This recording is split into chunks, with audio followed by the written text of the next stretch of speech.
Activities for people living with dementia are really replicating the activities that that person has always enjoyed.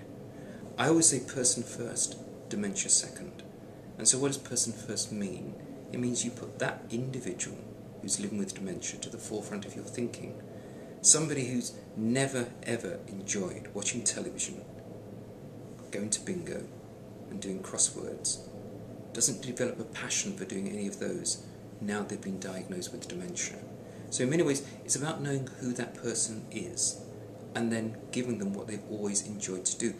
But we do have to make some qualifications. I had a gentleman who was a wonderful pianist, and then he was diagnosed with dementia. And in the early days, if you sat him in front of the piano, he would play literally for hours.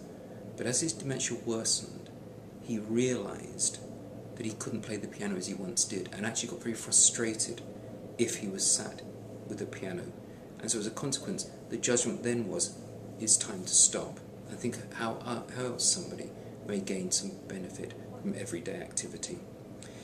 Pleasurable activity might just be listening to the radio, having a newspaper on your lap, even though you can no longer read, because it just feels comfortable, it just feels the right thing to do. And then there's a need to rest and relax. Music can be very soothing. Looking out of a window can be very soothing. And so activity isn't just about giving people things to do that will stimulate them. It may well be to give people things to do to give them a sense of relaxation. And whatever anybody with dementia is participating in, because of their inability to remember for long, it may well be after just a few minutes they'll have forgotten why they were sitting looking out a window and might decide to get up and move. Now that does in no way diminish the pleasure they would have received looking out of that window for those few minutes.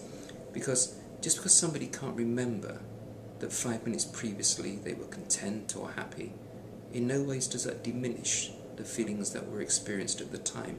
So in many ways when you live with somebody or care for somebody who has dementia, you work in the here and now. And you don't have grand plans that we're going to have a wonderful day. Within that day, you may well have pleasant moments.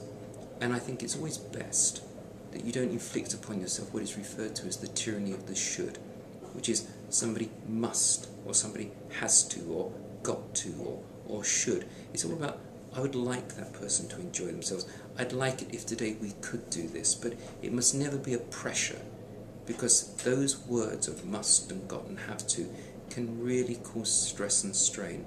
So it's really about rather and like and prefer, rather than this person has to have an enjoyable day, or they must enjoy this activity that I was going to introduce them to.